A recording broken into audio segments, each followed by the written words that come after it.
What is up, all moviegoers? TCT here again, and I've not done one of these since February. How amazing is that? I got a new job. My video editing software kind of crapped out on me, so I'm sorry about that. But tomorrow, not tonight. I couldn't get tickets for tonight. Tomorrow is Avengers Endgame for me. I had to get tickets at 8:40 in the morning at the Alamo Draft House because the weekend sold out so quickly they had to add other shows. I cannot wait for this. I'm very glad this is the end of the Infinity Saga. I'm very glad. I think they need to slow it down after this. This is probably going to break the box office record. It's going to break Avatar's record, I think. It's already made over $150-200 million just overseas alone. I'm really looking forward to this. The only thing I don't like about it is that it's 3 hours runtime. Now, I can do 3 hours of runtime. They've got to have a straight, steady pace. They cannot overload it with action or bore me with story. It's got to be straight and steady.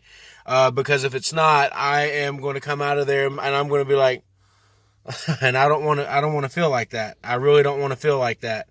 But my predictions for this movie is that we're going to get some real death. I think everybody's going to come back. I don't know. I've stayed offline because apparently the movie leaked online and I don't want it spoiled for me or anything. I don't want anybody to spoil this movie for me. I'm not reading your comments until after I see the movie tomorrow. I apologize for that. I will respond to comments after I see the film. And that's not going to be until tomorrow. I'll probably respond a little bit in the afternoon. But I am excited. I'm so glad the trailers haven't ruined anything for us. They're trying to make it seem really mysterious. From what I've seen, other reviewers who got to go see it 2 weeks early or last week, their early reviews of it, they're saying it's the best superhero movie ever. It's better than Infinity War, which is saying something because I absolutely loved Infinity War.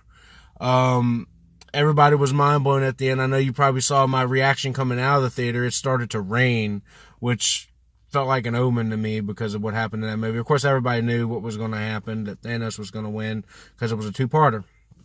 So, I literally want to say that because this is Robert Downey Jr. and Chris Evans' last movie, and who knows, it might be the last movie for other characters. I want to say thank you to them. I want to say thank you to Chris Evans for a great Captain America.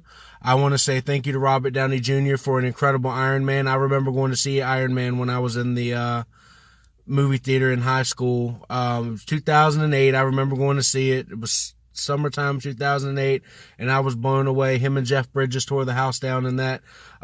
Terrence Howard played Rhodey at the time, in which I think he did well, but I love Don Cheadle. Don Cheadle has been excellent as Rhodey. And I went to see Captain America. I liked the first movie, but I love Winter Soldier better because they really screwed over the Red Skull in the first movie. I don't think they had enough time. They kind of rushed it a little bit. But I love the first movie. Don't get me wrong. First movie's great. Tommy Lee Jones was great in that movie. And it really set the bar for what Captain America is supposed to be. So I want to say thank you to him as well. But I really want to know what happens to these guys. I think I have a theory. I don't want to say anything until I know for sure about what's going to happen. But I will tell you that I think everybody's going to return in this movie. I think either Captain America or Iron Man, one of them, if not both of them, are probably going to bite the bullet. Because I know they both die in the books. But there's many versions of their deaths in the books. I mean, Crossbones kills Captain America in one book, and they completely screwed him over in Civil War. So, I don't know what to expect here. I did not watch Captain Marvel. To be honest, I don't need to see Captain Marvel to know who she is. Because I'm an X-Men fan and I kind of know her origins already. I don't need to see it to know that it was probably a good movie. It was probably an okay movie. She's not my favorite superhero. at all. I'm definitely going to watch it when, it probably comes out on DVD or Blu-ray or something like that. I'll definitely check it out.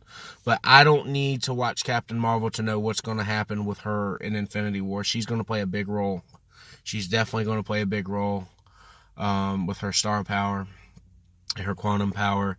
And I think the same for Ant-Man. He got stuck in the quantum realm when basically his family, his friends got turned to ash, and he was stuck in the quantum realm. So what kind of role is he going to play? We know he's in it.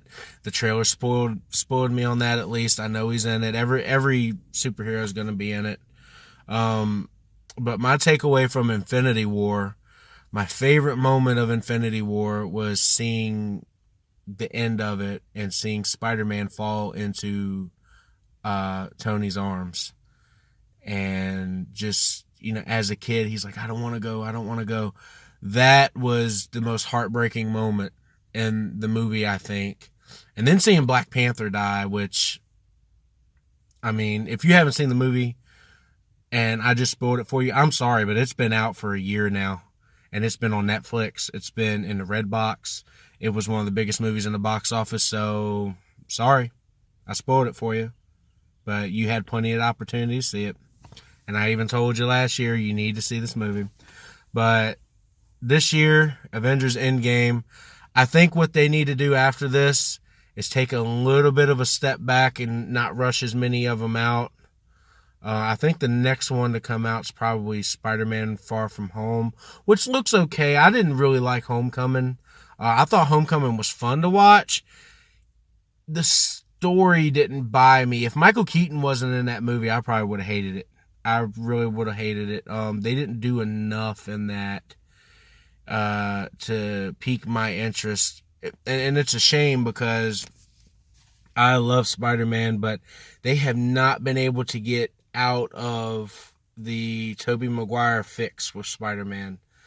Of course, I was 9 years old when that movie came out, and I went to see it on opening night and thought it was amazing. You're not going to replace Tobey Maguire, but you can definitely try to one-up Tobey Maguire. Tobey Maguire was a great Spider-Man. He was a great Peter for the time. And they can definitely try to do it not better, but differently, and a good kind of differently, kind of like how Christian Bale did Batman. There's always different versions of a character. People don't like that characters are always recasted in movies. I'm like, look, Spider-Man is a teenager in most of the comic books. One person can't play him his whole life. Oh, Spider-Man should be 30 years old right now. I was like, no, because he's never 30 in the books. He's never 30 in the comic books until they get into Spider Wars and Shadow Dimensions and all that stuff that they do. In which I thought when Sony did Into the Spider-Verse this year, that was actually genius. I did not go see that in the theater. I actually just watched that a few weeks ago, and I thought it was amazing. I thought it was really funny. I thought it was the right time to do something like that while everybody was waiting for Infinity War. They needed some kind of reprieve, some kind of superhero movie, and Sony capitalized on that because they don't really control Spider-Man anymore, but they're like, okay, well, let's see how we do with this. And now, from what I'm seeing online, is they're actually going to release a alternate version of Into the Spider-Verse. It is a completely different movie that they made, and if they're smart, they'd put it in theaters. They would definitely put it in theaters, but I don't think they're going to do that. I think they'll do an alternate edition. But definitely, yeah, I am ready for Avengers Endgame. I am really ready for Avengers Endgame. I will let you guys know tomorrow. I don't know if my video is going to go up, depending on when I get out of the theater, because I have to work tomorrow as well. That's why I'm going so early. But my video will probably be up at least by Saturday. I'm hoping to have some stuff ready today to start making the video once I get home, and have the video up before I go to work. If I can't, it'll definitely be up Saturday morning, Saturday night, at least, during all the buzz for this film. I already know this is going to be a fun movie. It's going to be a sad movie. From what I've seen, people are crying in this movie. It's like, look, I'm not going to cry unless they do something totally dramatic with one of my favorite characters. in which, I mean, Spider-Man's probably my favorite character, and he died in the last one, and I didn't even cry. So, I mean, it takes a lot to get me to do that to a movie, but I definitely am ready to check this out, ready to see how they do stuff. So, like, subscribe, favorite, whatever you got to do. Tomorrow is Avengers Endgame. Tonight is Avengers Endgame for most people, but I couldn't get tickets, man. It's so hard to get tickets to this. I know in Japan they sold out in 3 seconds in certain places, and people were buying them for $300, and I'm super glad I got tickets for this. So check it out. See you tomorrow.